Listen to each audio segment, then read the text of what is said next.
Hi, everyone. Welcome to another episode of Pale Blue Nexus. I have Greg Whalen, CEO of Prove AI.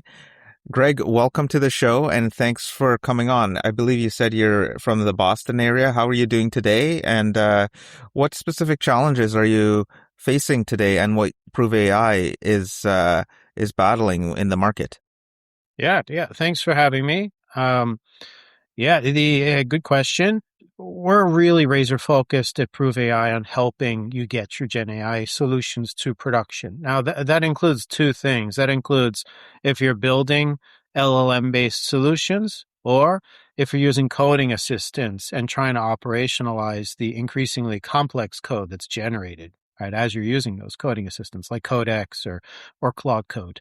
The gap in the market is as we've been developing, our software here, we keep coming into contact with this problem that there's really a big tooling gap, right? And the tooling gap that exists is that while it's great for getting prototypes out, it's great for getting us proof of value, right? There's sort of this uncomfortable gap that exists about like, all right, how do I really run this in production without having me as a developer go back and constantly burn cycles trying to, prevent drift, chase down anomalous responses, chase down inefficiencies, like all of these things change. It's a very dynamic system. And right, the tooling that exists in the traditional software stack for these things doesn't really apply to Gen AI. So, right, at Prove AI, we don't have a product yet. We're incubating several products in this space. So the call to action today, and what I think is interesting is it's not so much that we've solved the problem yet. It's that we have a bunch of solutions that we like, and we love to talk to people, who feel similar pain, and might want to trial some things. So very early for us, but it's a problem that really everybody talks about as a pain for them, and they would love a solution to it. Speaking of pains, one of the things I keep hearing is that tokens are about to get more expensive. Why is that? And is that the biggest pain? Or is there others that are on the top of your list? Yeah, that's a good question because this is very typical. It's a very near term pain, which is a very real near term pain, which is why people talk about it. Personally, I don't think it's the right thing to focus on. Focusing on that as a pain point is short sighted, right? So yes, I mean there's the talk of the subsidies and the facts that token prices are artificially deflated. Eventually there's probably going to be, or assumed that there's going to be a big increase in a spike, right? And then what? What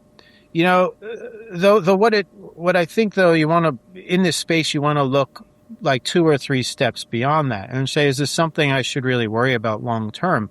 And come to the realization a few things, right? So one is that the models we're using, right, these token prices, right, they're very likely to commoditize, right? So, when that happens, it also means that token prices tend to stabilize. I mean, will they be as low as today? They're probably still going to go up, yes. But this sort of worry that they're going to go way out of control and become some ever increasing, asset is probably more hysteria than anything else, right? The most likely scenario is they stabilize, and they stabilize at a cost that's useful to the general population. So really your mission becomes, you should be able, your token expenditure needs to be better than average. It doesn't have to be awesome, right? You should think about this as like, do I have the basics in place to understand where my tokens are going? Do I understand what I'm spending? Am I spending in the right place? And could I change this and tweak this, right? If the economics, right, really shifted. So it's like, that's the interesting thing to have. And then if you go through that thought exercise, what we see customers run into is to say, oh my gosh, I don't even have observability into any of these costs. Mm-hmm. Let's start there. So yes, but again, it's thinking bigger is like, well, why are you in this position to begin with? Like, this is an odd thing. This is sort of an odd state to be in. It's like, in the traditional software world, when utility computing just came out, right? This was the same thing happened to me. This is like, deja vu. It's, the whole thing was, hey, cool. There's all of these, all of this infrastructure that's on demand and I can scale and be utility priced. And then people would forget to optimize it. They would get enormous bills and then everybody would panic. And at the same time, there was a dialogue of, well, what if Amazon Web Services or Azure, what if they decided to just triple their prices, right? What's our plan for that? Right. And really, that wasn't the right question to ask. The question to ask is, did you build your software with the right observability in place so that, you can keep control over the systems here, right? You don't panic and assume that, compute prices would 10x in a year, right? Instead, you would say, do we, why are we in this situation? Why are we building software that we don't know how it works and we can't have any control? That's what you should be focused on, right? That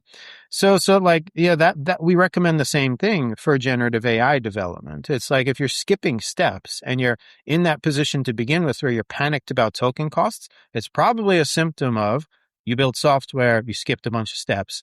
You should have known better probably because you've done this before with traditional software. Why didn't you do it with this Gen AI systems that you're building, right? And then it's the answer is probably because of a lack of tooling, right? Mm-hmm. And that's fine. It means that you should think clearly about like what's the minimal tool set you'd really want, right, to control for this, because nobody wants to spend brain cycles either panicking or optimize cost. It's not worth the human brain power to worry about. It's just not a good use of stuff to worry about. But that's what I think. To make a long answer short, right? I think.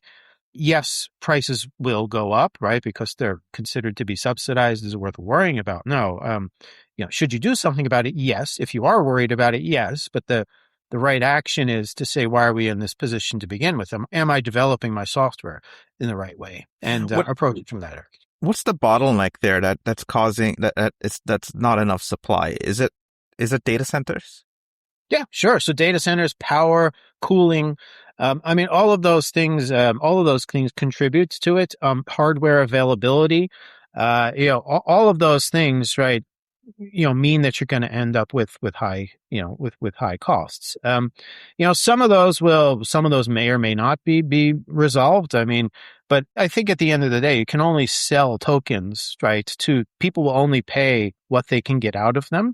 So it's like, yeah, tokens will go up and there's lots of things that constrain supply right now. Some of those things will be relieved, right? If current plans materialize around data center build outs and power and all of these types of things. You should assume that those things happen. And, while prices will go up, you should also expect them though to stabilize, right? Which is why it's sort of like as long as you're using your tokens efficiently and you have observability into that, you should assume that they'll be priced and cost at some sort of metric or some sort of value that, is reasonable, right? Because, other people are going to get a similar amount of work for their tokens. And if you're getting as good or more work out of your tokens than how somebody else gets it, that's probably going to be economically okay for you. Okay, that makes sense from the cost perspective. But I want to switch into Gen AI prototypes, and I've seen some data where like 5% of them actually reach production. Where does the other 95% die, and what happens there? Yeah, great question. I don't entirely know, and that's the big mystery that we've all solved, because I've heard the same statistic. We hear it all parroted around, and then in reality, yes, if you go into some either large enterprises, medium, or even small enterprise startups, I hear the same thing. Everybody's all in on Gen AI, either for development or as part of a new pilot solution. And they changed course every 2 months or 3 months. They scrapped and threw away what they did for some nebulous, vague reason, and now they're doing something else. And that's what contributes to that 90% figure that gets thrown around. I can hypothesize what the problem is, right? I'm not sure I fully know, because it's an open mystery at the moment. But I like to think that a lot of this is, it starts with the intent and the, around what you really expected to get out of the POC to begin with, because I also don't see a whole lot of anger yet, right, about that figure, right? Nor do people who are saying, we tried a bunch of stuff for 3 months, we burned a lot of money, we failed, Now we're doing something else and it's completely different, right? Usually you would expect to hear a bunch of pressure and anger in that discussion. And that's what I haven't seen, right? So it's not like, I think people realize that there's already value there, right? That the prototype that they got was impressive enough still, right? It's mainly that when they started the exercise, there wasn't really the full end-to-end thought to get it to production anyway, right? They skipped steps, and maybe that was the right thing for them. So, like the figure itself is, it's. I think there's multiple factors that go into it. Like one is just the initial intent. Maybe was never really to do that, right? The initial intent was, can I get value out of this, and then we'll figure out what's next. So the figure is more alarming than it really needs to be. Part of it, though, is for the ones who did develop something, right? The fact that you start to see value and start to see something that looks done, looks 80% done. The problem is you've only done 20% of the work, right? And that's very different than traditional software, right? Software, it looks like unusable mess until it's almost done, right?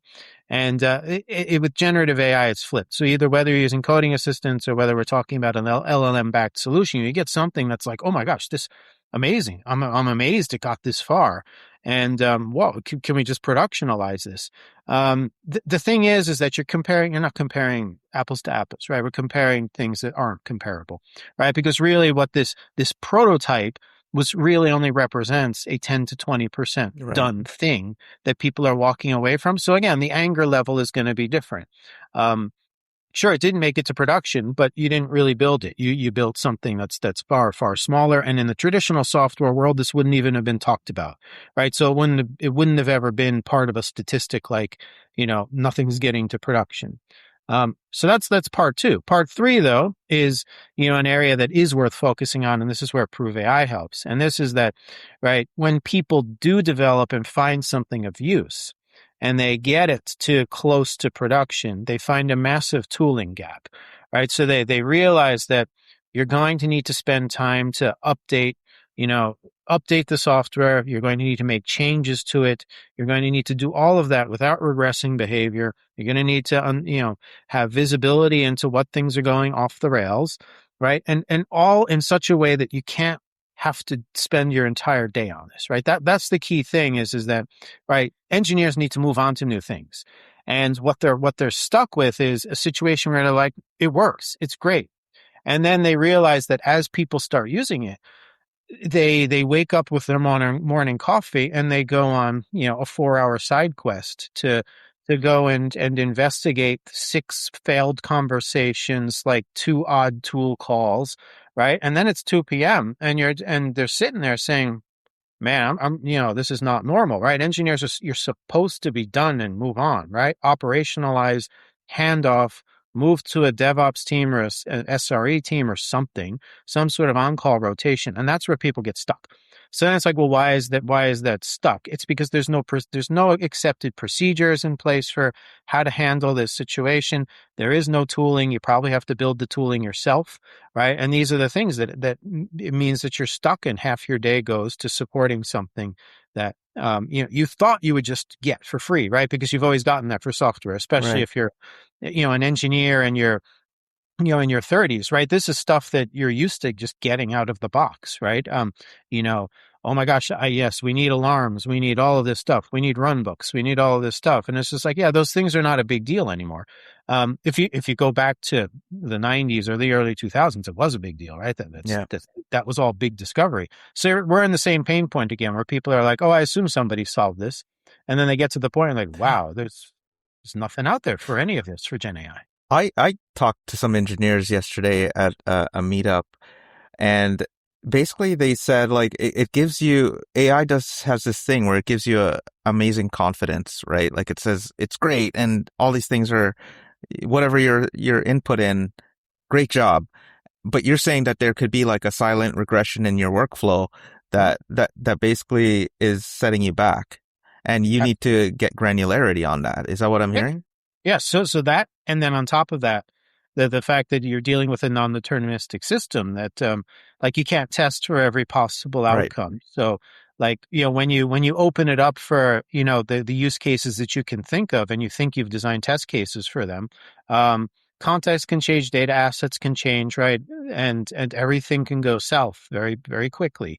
This doesn't happen with traditional software. Yeah. And that's the key thing, right? You think you have test coverages and alarms in place, and then a bunch of things happen, and you get surprised that you're really nowhere. You were never actually near done to begin with, right? Even if there's the regression problem you just talked about, right? So yeah, over time quality degrades, but then on top of that, there's still the whole you were never done anyway problem that people are avoiding. Interesting. And could talk specifically about where your suite of tools fit in, and what specific products that you're releasing to fix these things. Yeah, sure. So we have a bunch of ideas where we're incubating. For some, they're vertical focused. So I'll make a caveat in that we're looking forward to a situation like our tooling and our products are forward looking to a state where engineers are primarily removed, mostly removed from the implementation details of what they're building, right? So we assume model quality gets better. We assume that there's a natural evolution to how good, the types of tasks that they can do, which also means you end up with engineers who are less inclined and less able to hand tweak and hand manage the stuff that's been built. So if you go on that mental exercise and say this problem of visibility and is going to get worse, right? We focus on, well, how could you manage this complex system of multiple agents, some of whom might be building for you, some of might be fielding questions from customers or taking action based on customer stimulus. Like if you had to manage 10 of them, and at some point you become so removed from the details that you can't really intervene and hand fix anything yourself. What would the workflow and what would the tooling look like to control for this? Like, how would I get visibility and observability into that stack? Like, what would be an appropriate way? Because you're not talking about a graph anymore. Like, you're not talking about a nice, pretty graph that with anomalies and investigations, because at that point it's going to be meaningless. You have no idea what a latency graph is going to tell you at that point. In terms of controlling things, right? You're not going to be able to instruct your agents with technical controls anymore because you don't even know how it was built, right? And you don't care, right? And that's great, right? That's where I would expect everything to go pretty quickly. So at that case, though, I draw the analogy to somebody who's been like a technical leader, and it's like when you're supervising a team of 100 technologists and you need to keep them making high quality decisions. You have no idea what they actually built though, and you have no idea how it works, right? And that's fine, right? That's part of the job, right? But the hard part of that job of being a senior, a very senior technologist is, teasing out ways to ask the right, questions, build the right mechanisms to enforce good decision making amongst your employees and now your agents, right? Without having any idea of how the thing was built in principle. So if you sort of take that philosophy, we say, well, what would a tool look like if now I want a tool that basically managed my 100 agents, just like I would manage a team of 100 developers? Like, what would that tool look like? Because that's an interesting tool. That's not something that looks like a dashboard with a bunch of stuff. It's not a graph. It's not it's not a list of anomalies and things to investigate, right? Because the same problem. If I'm a senior technical leader, I'm not going to go and, if I have a team of 100 or 500, I'm not going to go in and say, oh, cool, I found the anomaly. Let me go push a fix. I would do more harm than good, right? Because I'd probably break things that, I didn't know about. So, I mean, so we're looking at, that overall problem. And then to be more specific, we're looking at three personas. So one is the AI engineer who is really focused on the edge, right? They're on the spectrum right now. They're far over into being all in on building with AI, with Gen AI, as well as, developing Gen AI solutions. And really, we'd love to talk to individuals who are really spinning up many, many agents, right? And have an aversion or realize that they can't hand manage their workloads anymore. And they're starting to say, how would I manage this system of stuff that I'm building? Because it's super useful. I'm getting so much done as a single person or as a small team, right? But really, I can't hand manage this anymore. That's specifically the type of people who, we'd like to talk to on the tech side. We do also though want to talk to people in the legal profession or in the finance professions. So we have a couple of products we're incubating for people in financial services who use Claude Code or equivalent to help them build or maintain financial models.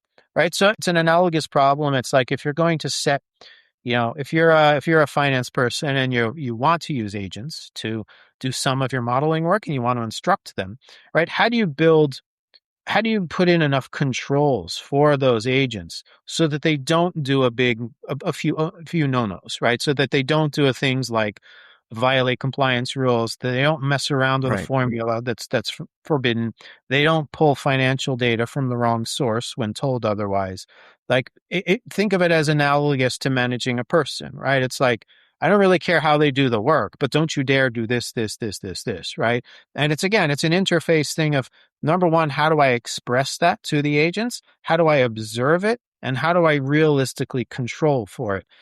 The reason why we're interested in the finance space is because it's a constrained development environment, right? It's not as big as the overall population of AI engineers, right? It's something we can realistically solve now because we're talking about the development of macros and formulas, which are technically easier to control for than any type of software. So we're interested in that. And on the legal side, it's an analogous problem, but to legal, right? So if I'm using generative AI to refine and to create things like contracts, again, how do I control it for I want it to help, but how can I put a safeguard to make sure that when it let's say proposes a Gen AI generated clause change, that I'm not accidentally diluting the power of my contract, right? This is especially prevalent if you're a team of lawyers who have to work together, right? So basically, if I'm a legal professional and I have my agent, right, somebody else is making revisions, they have their agent, you get into a very tricky observability loop here where it's like, who's changing what and why did they do that? And, why did they change text from something like, you know, in clause 5-3, right, to in the clauses above, right, which is one of those things that a Gen AI thing might do and say, oh, this looks like a good generation, but start to really make some subtle but dangerous dilutions to your contract. For doing it one at a time and here and there, it's not a big problem, but you can imagine scale it up, scale it to the point where there's multiple agents and multiple people. You can imagine you're going to step on yourself very quickly. And, the existing tooling that's out there doesn't really work very well. So I'll Yeah, focus and on even those three things. That's what we're incubating at the moment. amazing. I think this is so needed. And also like even to a more basic appeal to startups and people like that, they definitely care about cost. So I figure like cost management might be part of your tooling as well. Like, Absolutely. Yep. I So don't know, cost is like something you get out of it. Yes. So you get cost context control out of it. Yeah. optimization, like context optimization, 62% of just context just keeps churning back in, right? Like, do you have something for that? Yep. Absolutely. So that's part of our, that's one of the value propositions in the tool that we're using to, help bring observability to that single developer, managing multiple agents. Absolutely. It's part of that is the observability of like, well, what am I feeding to different parts? Depending on the workflows and depending on the paths, is this really optimal? And then the interesting thing that we do differently is to say, okay, and even if we find the problem, let's assume that you as a human being and an operator cannot fix it yourself, right? Because you're going to at this point, you're so removed from the details that it's going to be great. It's giving itself the same context and it's wasting tokens. What do you want me to do about that? Why do I, as a human being, need to fix that? Why can't you fix it, Claude Code or OpenAI?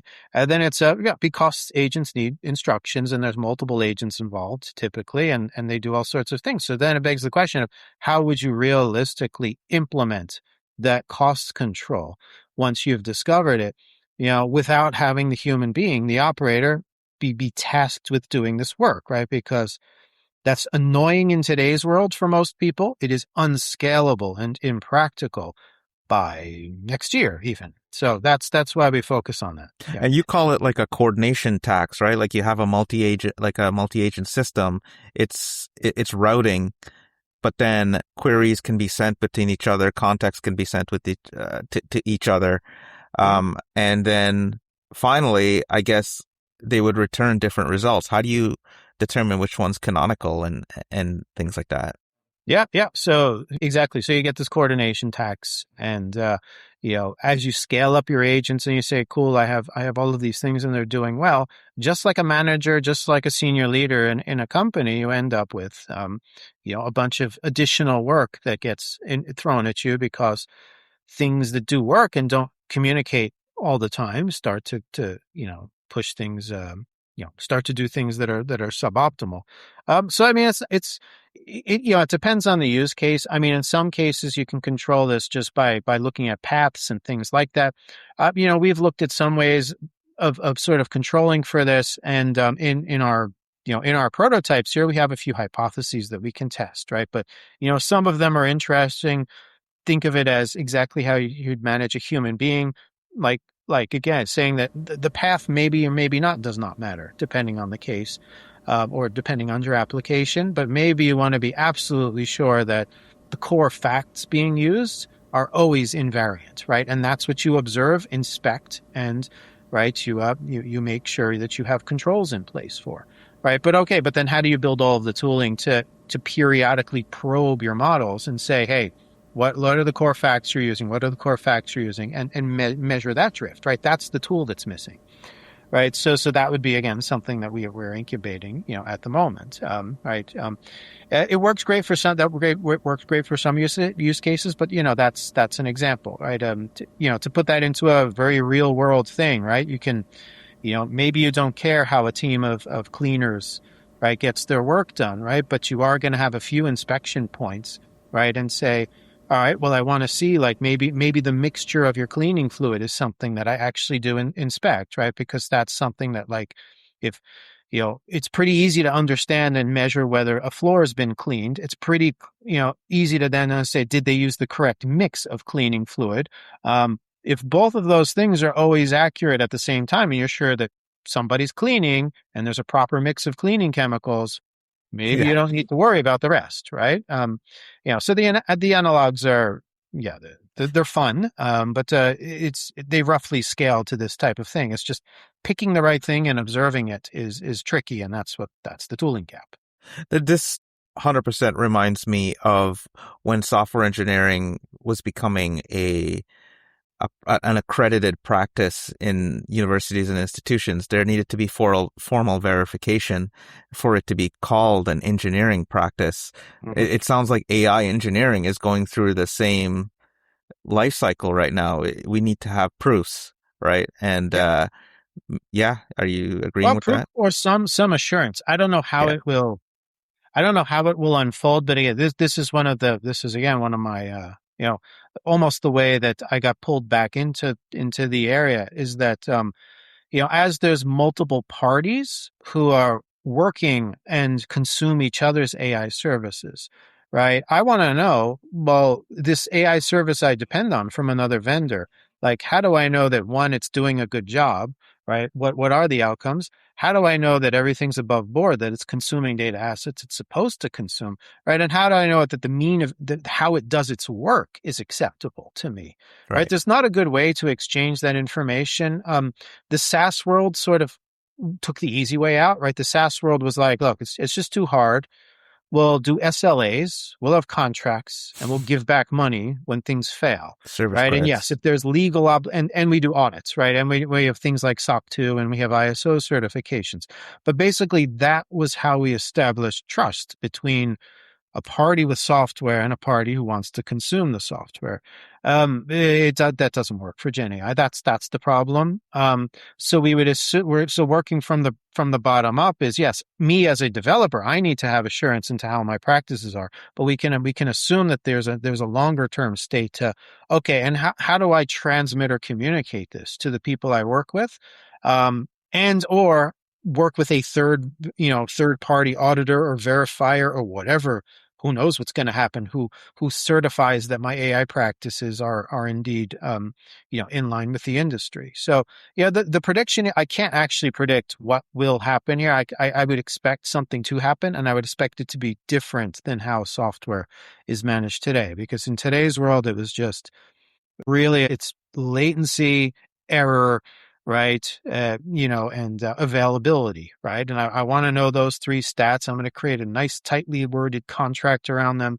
I'm going to audit, I'm going to rely on third-party auditors to accredit that practices are being followed, and that's enough for me. It's just, yeah, if you look at AI, there's no way that is going to just work, right? There's going to have to be a lot more. I mean, I could see like the major thing today is compliance and regulated sort of proofs, right? Like there's a lot of things that need to be shown when you get up into enterprises and things like that. So starting at the base level when a startup is first starting makes total sense. Absolutely right. So, and that's the idea is if you build a frame, you build a ground floor today, because like talking about risk and talking about compliance around AI today is still a bit premature. Yeah. Right. Because it's just going to beg the question of, okay, well, can you observe like, how are you going to comply if nobody actually knows what's happening?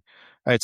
So solve the observability problem first, right? Figure out how to manage your AI systems. That's going to be something you have to do anyway. Whereas, talking about it from a regulatory top-down perspective is, probably counterproductive at this point because, it's just going to turn into well, let's talk about what we can do today. And then you end up doing the bare minimum, and that doesn't benefit anybody, right? And that again, there's analogs to traditional software, right? So the same type of things. There were, a few choice laws that came out, right? And, it sort of created a spur of very localized activity in software. But like when you do things top down, regulatory like that, it incentivizes bad behaviors, right? Incentivizes people to do the minimum, right? And in this case, that's not right what we want to do. We want to we want to encourage people and to get working software out to be stuff that it's sure of, and that starts with building a very good ground floor with observability and control of your systems. You talk also about the necessity of having a human in the loop, but that from what you're talking about today, it sounds like it's becoming less and less of execution and verification and everything like that.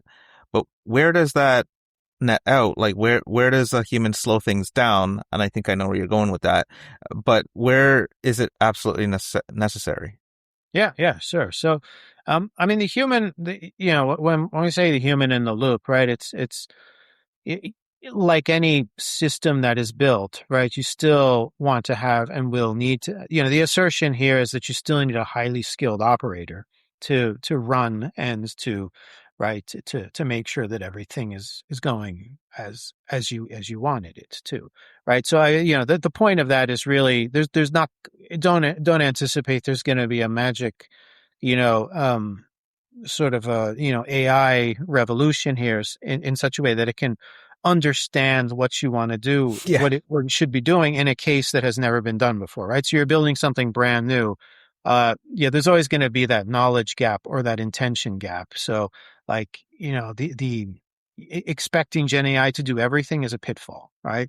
It's something that people go, it's just like, nah, like, why can't it do that? And at some point there's a wall, right? Because you're doing something that's never been observed before, that is not in the common body of knowledge. You don't have anything to teach or to train your AI. So how why would it know the answer to that, right? It can't read your mind. You're the only as the person developing it, you're the only person who actually knows this. So thus, you need to do something.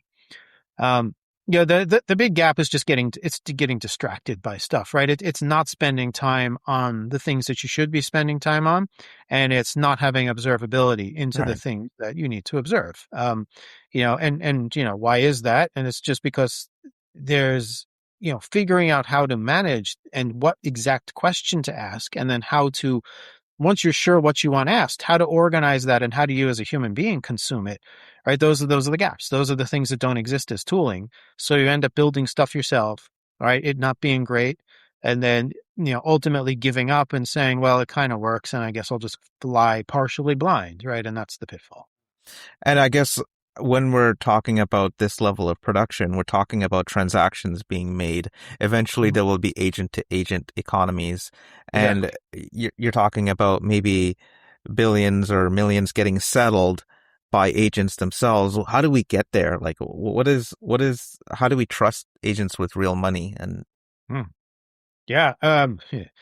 Sound like a broken record. Observability is part of it. But also I think the key thing here is around like for financial transactions and things of that nature, like when there's money being spent or work being done, right? Outcome measurement, right? And making sure that we understand the full actions that are being done, the chain of actions or that are being done, and we actually have real-time feedback loops from these transaction chains is going to be super important. Again, that's something that doesn't hasn't traditionally existed in much of SaaS software. It's very much my stuff does this. We have an interface. We hand off to you. You have your own metrics. You hand off. Obviously, it's not true in every case, but in most cases, that's sufficient. The thing to focus on with things like financial transaction and when risk becomes more important, right, is that if I don't have a good way to measure and understand, like what are the downstream outcomes that are really happening from the actions we're taking, then right, then that's the big gap here.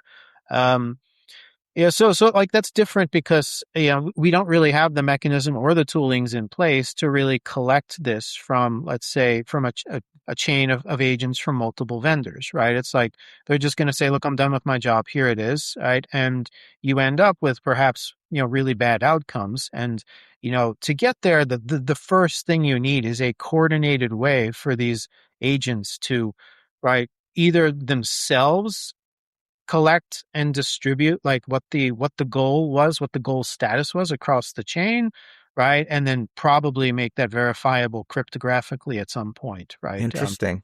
Ways to do that. But the analog, we did some design partner work or some early stage work with people in food inspection, right? So there's a great analog here. It's just like, sure, if one person sells machines to inspect food, and then you know the food producer inspects stuff, right, and they use those machines, and then there's somebody selling the food, right, at a supermarket, etc., and somebody gets like a piece of metal in their food, right, then it becomes, all right, well, we all had coordinated tasks to do, right? How do we go back and now replay this and understand what happened? In today's world, right, or at least maybe in yesterday's world, it is a very slow process, right? You have to go back and say humans have to get involved, and they have to say, all right, everybody, pull your logs. What happened, right? Yep. Let's have a weekly meeting about it for the next 3 months until we get to the bottom of this, right? The point with agents doing this work is you can't do that anymore. They're going to have to resolve this themselves, and they're going to have to do it in near real time because you know the the potential blast radius of the problems is too big, right? So that becomes the never before solved problem, but it is analogous. It's stuff that we do today with software systems. We're just way too slow. We spin up a meeting about it, right? So company A gets on the call with customer B. They do a root cause analysis, right? Threaten each other with lawyers and tersely worded emails. Yeah, that's what needs to go away. And that's exactly the type of tooling that doesn't exist, right? There's no infrastructure to do any of those things today. But that's the activity that will have to happen instantaneously in near real time, right, in order to get to those financial transactions happening between agents. Yeah, I mean, when I was at JP Morgan, I was very much into Splunk and decoding logs, and I think that's what you're saying is like we're getting to the point where we need to create the logging system for AI. Yeah, absolutely. Yep. So the logging and observability is the thing, and it's just tricky because one is figuring out what to log is harder. And then secondly is how do you prepare for the eventualities of sharing that log with other people who may or may not be humans? They might be other agents, right? That's where people get stuck. And they're just like, this is too hard. Let's skip it. And that's the problem, right? That's why you end up with systems that sort of work or deceptively look like they work, but are brittle and not easy to scale. I want to thank you so much for coming in today. This was extremely enlightening for me as an engineer, and I hope to keep in touch with you and share what the progress of Prove AI.